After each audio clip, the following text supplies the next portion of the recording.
Welcome to the Widowed Mom Podcast, episode 285, Handling Holiday Triggers as a Widow.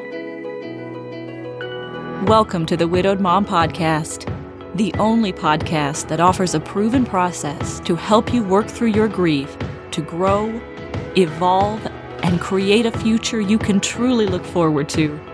Here's your host, Master Certified Life Coach, Grief Expert, Widow, and Mom, Krista St-Germain. Hey there, welcome to another episode of the podcast. We're recording this really only a week before this episode drops, a little bit later than normal for me, but here we are in November.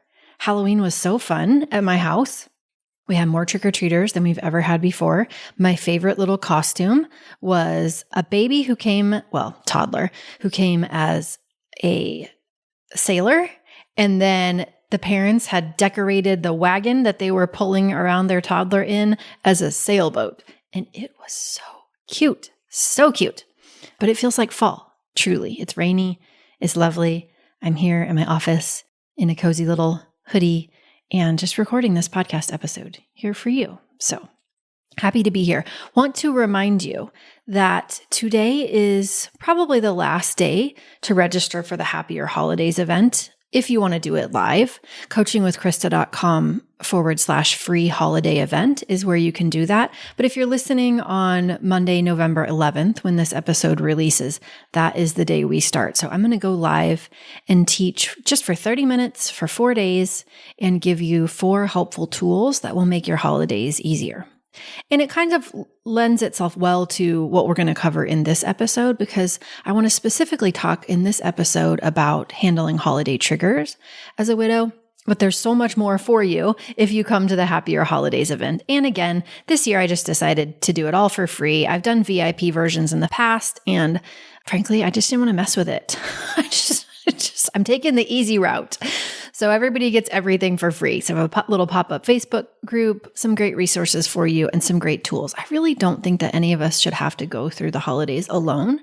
And I think that the more prepared we are in advance, the easier the experience will be. It might not be easy, but it will be easier. And that's what I want for you. So Happier Holidays, it's there for you. coachingwithkrista.com/free holiday event. And then to those of you who were in the Widows Like Us program, hopefully you already know this, but just another reminder that we did decide to sunset that program in favor of a different one called Grief Essentials. I've been looking for the best way to serve people in early grief, widows in early grief. And so Widows Like Us was something that we ran for, almost 2 years maybe. And then we've been experimenting with Grief Essentials, which is an 8-week version of that program, more community, the materials delivered a lot faster. And frankly, it's winning out for me. I'm absolutely loving doing it. We're just about to end an 8-week session right now, and we'll be starting another one in January, but it's really designed for people in early grief. So if you were in Widows Like Us, do not worry. Your monthly subscription has already been canceled. You don't have to do a thing. And by the end of November, if you were in that program, we'll be sending you a special link that will have links to all of the Widows Like Us content for the last 12 months. Even if you only paid for 1 month or 2 months, or no matter what you paid for, we're just going to give everybody who is in that program all the pre-recordings of the last 12 sessions that we've done. So hopefully that will help you. And then of course, if you have any questions, you can always come to an Ask Krista Anything call, which I still do once a month. Free, live, public call. You can ask all of your questions and I will help you there. Okay? Okay. So let's talk about holiday triggers. First of all, if you've listened to the podcast for a while, you know that I have a complicated relationship with the word triggers. I'm not always a big fan of this word. Sometimes I feel like we use it against ourselves. We use it in a way that suggests that because something outside of us happens, that now we're powerless. And think of it in a very black and white way. So I really want to encourage you to think of triggers in a much more nuanced way. Think of triggers in a way that serves you. So what do I mean? Specifically as it relates to holidays, what I'm talking about are those kind of unexpected, sometimes surprising things that happen that catch us off guard and we have a response to. Actually, let's call it a reaction. It's probably more accurate than a response. It's really a reaction. So Maybe it's a song that comes on the radio. Maybe it's a particular smell. Maybe it's the smell of cinnamon or the smell of pine. Maybe it's the taste of a particular recipe that your person loved. Maybe it's just the sight of the box of holiday decorations, right? It could be anything, but it's something in the external environment happens, and then your body goes back to a time where what you're experiencing in the moment feels undesirable. It's not what you want, right? So maybe all of a sudden you're crying. Maybe all of a sudden your heart rate is beating a little bit faster. Maybe it feels like you got punched in the gut, right? But your body has a response to some sort of trigger in your external environment that reminds you of something in the past, all right? That's what I'm talking about. We really can't control our body's initial reaction to something like that. But what we can control is how we choose to respond to our body's initial reaction. And because the holidays can be so loaded with these kind of sensory triggers, it's a good thing to think about in advance and prepare ourselves for in advance. Because if it's going to happen, right, we're going to have an easier experience of it when we have decided ahead of time how we want to respond to how our body reacts to that trigger. So, what can we do? Here's a few ideas. Let's say something happens, sensory trigger, and a memory comes up. Our normal inclination might be to try to shut it down, to make it go away, to tell ourselves it shouldn't be there. And what I want to offer is that no matter what that trigger is, no matter what happens in your external environment, that you acknowledge your body's reaction to it as normal. You don't make yourself wrong for it. So this is the part where I remember. This is the part where something in my environment reminded me. This is the part where I have a sensory trigger. This is the part where I miss them. Right? This is the part where a song reminds me of them. It doesn't really matter how you normalize it. What matters is that you do. Even just giving it a name, normalizing it, acknowledging it, just like I just did, can actually provide relief and lessen that punch that you feel. So acknowledge the experience, normalize it for yourself. I also want you to give yourself permission to choose which experiences you want to expose yourself to and which ones you want to avoid. So I'll give you an example. A very new member in my Mom Goes On program just reached out to me, and she was going to do some of the tapping exercises that I have prepared for the holidays. And she noticed that there was piano music in the background, and her husband used to play the piano every day. It was his thing. And she messaged me to say, hey, is there any way I could get a recording of this without the piano music? Because the piano music, it just takes me right back, and like, it's too painful. Now, I've still got to look and see if I can find those because I recorded them how long ago, and I'm not sure if I have the originals anymore. But what a great way for her, whether or not I can find the originals or not, she's clearly not going to listen to the ones with piano music. What a great way for her to advocate for herself and choose her exposure, right? You are the expert on you. She is the expert on her. And you know what you're up for.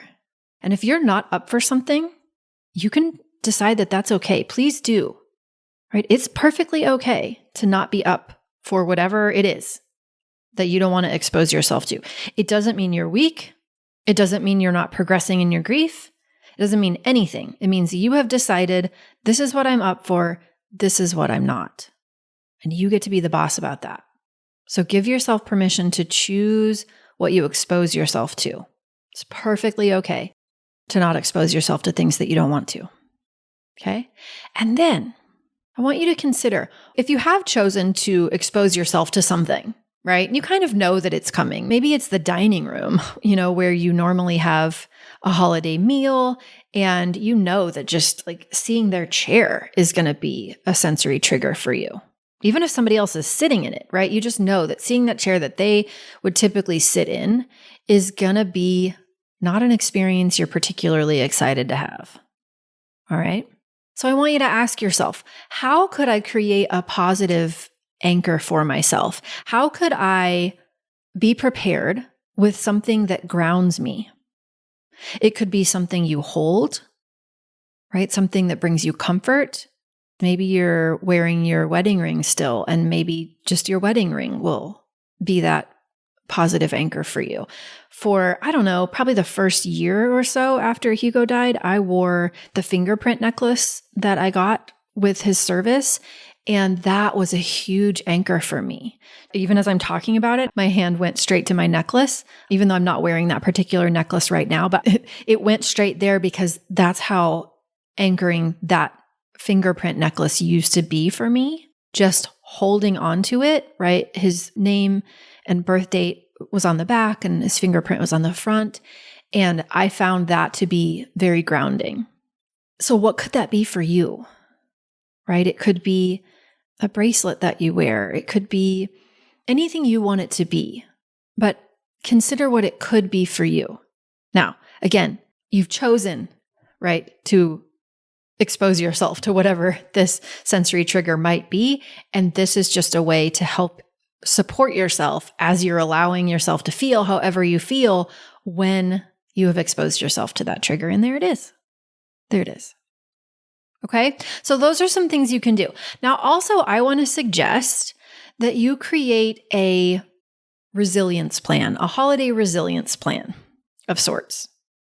Think of this as like an emergency kit that you can turn to if and when you find yourself feeling overwhelmed. So here are some things that you could put in your resilience plan, your emergency kit. I love a good grounding exercise.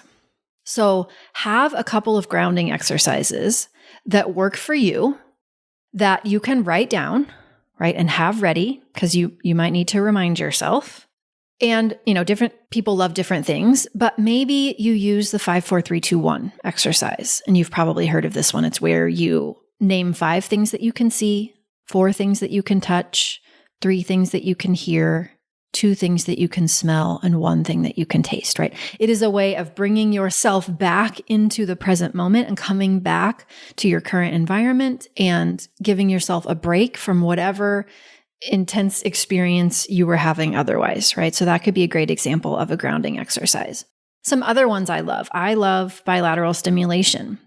It's hard to demonstrate on a podcast when you're only just hearing me, but essentially what bilateral stimulation is when you grab any sort of object that is near you. You could grab a pen, you could grab your wallet, your AirPods, like whatever you happen to have. When I demo this, I usually demo it with my AirPods because I always have them nearby in my office. But you hold that object on one side of your body, and then you switch hands. You bring that object towards the midline of your body. And as you're in the middle of your body, you switch hands. So if I started with the object in my right hand, I would hold it out to my side. I would bring it through the midline of my body, and then I would grab it with my left hand, bring it to the left side of my body, and come back to the middle. Again, grab it with my right hand. You're just switching hands in the middle of your body and coming all the way over to the left side, switching hands back to the right side. And you just kind of go back and forth, back and forth. And something like this works really well because, again, it's something you can do easily. You don't have to think very hard when you do it. You're stimulating left brain and right brain, right? And what you'll find is that whatever that intense emotion that you had, it just starts to dissipate. So that's another grounding exercise that you can use. Another one you could do is just to notice your tongue and relax it. And it sounds so weird to say that, but it works so well. Notice your tongue and then soften it, relax it. That helps send the message to your body that you're safe, right? And it's such an easy thing to do. So put some grounding exercises in there. You could write this holiday resilience plan down. Another thing you could do, which I've seen other people do, but I've never actually done myself, is get a little fishbowl. Write down all of these activities or options on a piece of paper and then put them in a bowl or any sort of round container. It doesn't have to be a fishbowl, but any sort of round container. So that when you notice yourself wanting one, you just can go over and grab a piece of paper out of that bowl and do whatever's on it. Maybe it's a grounding exercise. Maybe it's one of the things we haven't yet covered, but you can either write this down, put it in a journal, or you can write it down on individual pieces of paper and put it in some sort of container. Do it that way. Okay. The second thing I would add to that resilience plan is some sort of breathing technique that feels good to you. There are a lot of different breathing techniques out there. Some people like box breathing, where you breathe to the count of 4, hold it to the count of 4, exhale to the count of 4, and then hold it to the count of 4, right? So you're essentially creating a box. So 4 counts in, 4 counts hold, 4 counts out, 4 counts hold. I don't particularly love box breathing, but some people do. My favorite breathing technique is simply to make my exhale longer than my inhale. When you inhale and you make your exhale longer than your inhale, and you do that a few times, you are sending the message to your nervous system that you are safe. And it's so easy to do. So that's a great breathing technique that you can use. All right. So grounding exercises, your favorite breathing technique, a list of supportive folks. If you wanted to call someone or text someone, who could you call or text? Write that down. Maybe even with that person, you have some sort of code set up in advance, right? Maybe you've got your bestie and you let her know, hey, if I text you sweet potato casserole or whatever it is, right? That means I could use an ear, right? I would love to hop on the phone with you. Like that's my distress, signal of I really want someone to talk to. So come up with that list. Who could those people be? Maybe there's a different list of people that you text. Maybe there's a different list of people that you call. I don't know, but write down those people. Decide in advance. If you feel like talking, who are you going to talk to? And maybe have that conversation with the people whose names you write down ahead of time. If you want to come up with a code word, cool. If you don't, that's also fine. But maybe prepare them for, hey, listen, as a part of my holiday resilience plan, I have identified you as one of the people I might really want to talk to if I'm having a moment. So would that be okay with you? Right? And of course they're going to say yes. But then that way, when you do reach out, they're already prepared. They're not surprised. And they're totally saw the bat signal and we're ready to answer the call. So you can do that too. Okay. So grounding exercises, breathing techniques, a list of supportive contacts, all things we can put in our resilience plan. 2 more. 1 is distraction techniques. I know sometimes distraction gets a bad rap. We think of distraction as something we shouldn't do or something for weakness. No. Distraction can be a great thing. We don't need to spend all of our time thinking about what's happened and feeling our feelings and in the ick of it. Distractions are actually healthy. Remember, dual process model. I've done podcast episodes on this. What could be some positive distractions, some healthy distractions that would get your mind away from whatever it is you want to get your mind away from, whatever the trigger might be, right? Maybe it is a movie that you love. I mean, maybe it's not a holiday movie, by the way. It doesn't have to be a holiday movie. Maybe it is a puzzle that you want to go and work. Maybe it's some sort of hobby that you have or a book that you want to read. It doesn't really matter what it is, but what would help you distract yourself? Maybe it's a quick walk around the neighborhood or you hop on your treadmill for 2 minutes. It doesn't have to be big, but it's something that gets you away from the intensity of whatever was happening. So give yourself some options there. And then lastly, I want to encourage you to set some boundaries. Don't be afraid of setting boundaries. If there are things that feel heavy to you and you don't want to deal with them, there are people that feel heavy to you and you don't want to deal with them, that's okay. You get to be the boss of this life that you're living. So if there are traditions that you're not up for, if there are gatherings that you're not up for, you are absolutely allowed to say no. You are allowed to change the way that you do things, to prioritize what feels best for you. And also, you can do that knowing you can change your mind at any time. Remember that too. So do a little scan through what's coming your way this holiday season. And where might you want to say no? Where might you want to set some sort of a boundary? And that might mean, hey, I am going to go to X, Y, or Z event, but where I would normally stay all day, this year I'm going to stay for 2 hours, right? Or I am going to say no to this thing. It can be whatever you want it to be. I just want you to think about it in advance and make choices in advance that feel good to you, and then have your own back about it. What will make that plan right for you is that you decide it's the right plan for you. That's it. Other people don't have to agree. They don't have to understand. They can actively disagree and tell you that they don't think you're doing it right. I'm really much less interested in their opinion and really much more interested in your opinion. Does it feel right to you? Okay, that's what makes it right. All right? So, no right or wrong as we go into the holidays. However you experience it is right for you if you decide that. Consider, what am I going to do? If there is a sensory trigger that happens, I'm going to acknowledge it, right? This is the part where I'm going to decide, choose my exposure. I'm going to decide what I'm up for and what I'm not. And then you might consider bringing in some sort of positive anchor, just like I had that necklace. What could that be for you?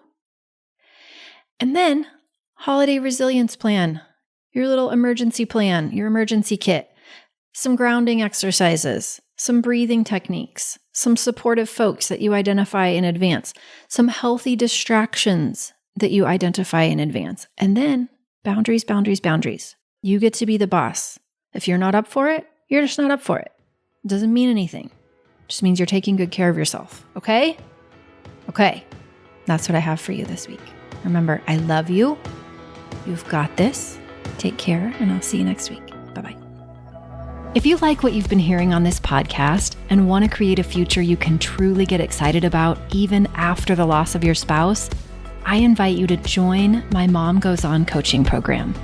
It's small group coaching just for widowed moms like you, where I'll help you figure out what's holding you back and give you the tools and support you need so you can move forward with confidence. Please don't settle for a new normal that's less than what you deserve. Go to coachingwithkrista.com and click Work With Me for details and next steps. I can't wait to meet you.